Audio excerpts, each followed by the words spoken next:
از اینکه رد بشی فقط چند دقیقه وقت بذار و گوش کن. ممکنه چیزی که میخوام بگم نگاهت رو به خیلی از اتفاقای زندگی تغییر بده.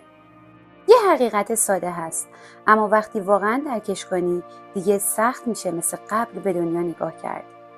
یه لحظه آروم شو، ذهنت رو جمع کن و با من بیا.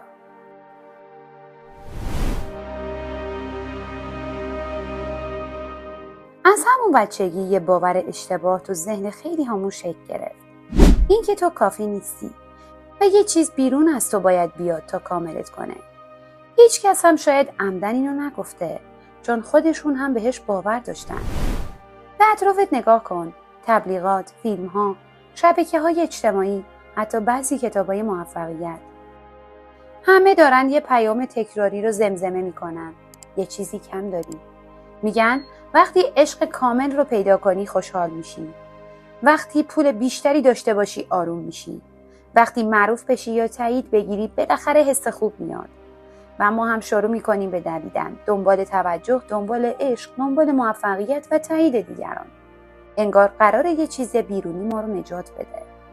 اما کسی نمیگه همین دویدن همیشگی کم کم تبدیل به زندان میشه. تصور کن یه نفر وسط بیابون تشنه و خسته راه میره. از دور یه واحه میبینه و فکر میکنه نجاتش اونجاست. شروع میکنه به دویدن، اما هرچی جلوتر میره اون تصویر دورتر میشه. همیشه انگار فقط چند قدم مونده، ولی هیچ وقت نمیرسه. خیلی از ما دقیقاً همینطوری زندگی میکنیم. فکر میکنیم فقط اگه اون اتفاق بیفته بالاخره حالمون خوب میشه، اما وقتی بهش میرسیم بازم چیز دیگه ای میخوایم، تا اینکه یه روز چیزی از درون تغییر میکنه. اون مسافر خسته میشه، میسته و دست از دویدن بر میداره. همون لحظه صدای آب رو میشنوه. پشت سرش یه چشمه واقعی بوده. همیشه همونجا، فقط چون مدام در حال دویدن بوده هیچ وقت ندیدتش. مولانا یه حرف عمیق داره. هر چیزی که با اضطراب دنبالش بدوی ازت دور میشه، اما وقتی آروم بگیری چیزی که واقعا برای توست راهش رو به سمتت پیدا میکنه. بهش فکر کن.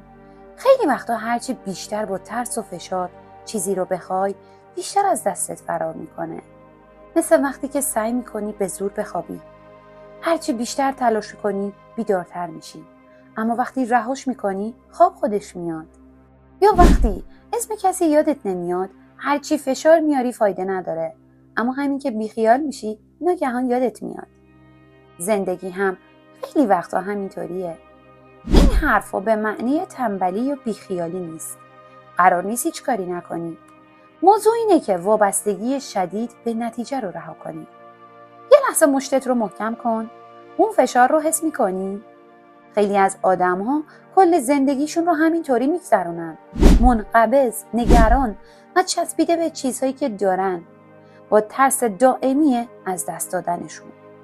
اما یه حقیقت ساده وجود داره. با دست بسته نمیتونی چیز تازه‌ای بگیری. حالا آروم دستت رو باز کن. اون سبک شدن رو حس میکنی. رها کردن یعنی همین. نه تسلیم شدن، نه شکست خوردن، بلکه آزاد شدن. بودا میگه ریشه رنج دلبستگیه، نخواستن. تو میتونی آرزو داشته باشی، تلاش کنی و عاشق چیزی باشی، اما وقتی آرامشت رو به نتیجه گره بزنی قدرتت رو میسپاری دست چیزی بیرون از خودت. گاهی لازم میشه بگی اگه برای من باشه راهش رو پیدا میکنه، وگرنه من هنوز کامل و زنده‌ام. و عجیب اینجاست که خیلی وقتا دقیقاً از همون لحظه همه چیز شروع به تغییر میکنه. نه به خاطر جادو، فقط چون بالاخره از سر راه زندگی کنار رفت. همونطور که موسیقی بدون سکوت فقط سر و صدا میشه، ذهن ما هم وقتی پر از ترس، کنترل و چسبندگی باشه جایی برای ورود چیزای تازه باقی نمیذاره. حالا میخوام یه تمرین ساده بهت بگم. امشب یا فردا چند دقیقه فقط برای خودت وقت بذار.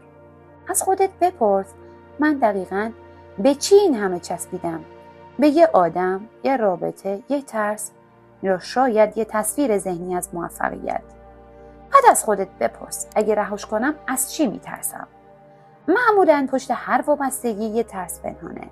ترس تنها شدن، فراموش شدن یا بی‌ارزش بودن. این ترس رو فقط ببین. بعد چند نفس عمیق بکش و تصور کن با هر بازم اون وابستگی آروم آروم ازت جدا میشه. بدون جنگ، بدون درد. فقط رها میشه. و بعد آروم به خودت بگو من آماده ام چیزایی وارد زندگیم بشن که واقعا برای منن. نه چیزایی که فقط از روی ترس میخواستم. این تمرین ساده رو چند روزی انجام بده و ببین چه تغییری توی حالت، فکرت و حتی رابطه هات ایجاد میشه. حقیقت اینه که خیلی وقتا وقتی دست از نیاز شدید برمیداری تازه همه چیز راحت‌تر به سمتت میاد. نه به خاطر جادو، بلکه چون بالاخره فضا باز شده.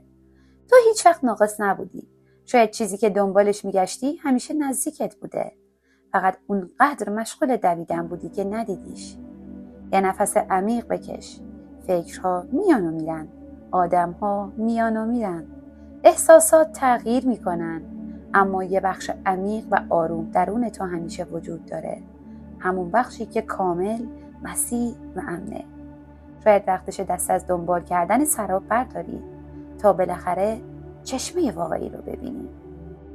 اگر این حرفا به دلت نشست توی کامنت ها همین الان بنویس من رها میکنم تا انرژی رها شدن رو از همین حالا دریافت کنی. ممنون که تا انتهای یه ویدیوی دیگه همراه هم بودید. تا ویدیوی بعد عشق به تک تکتون.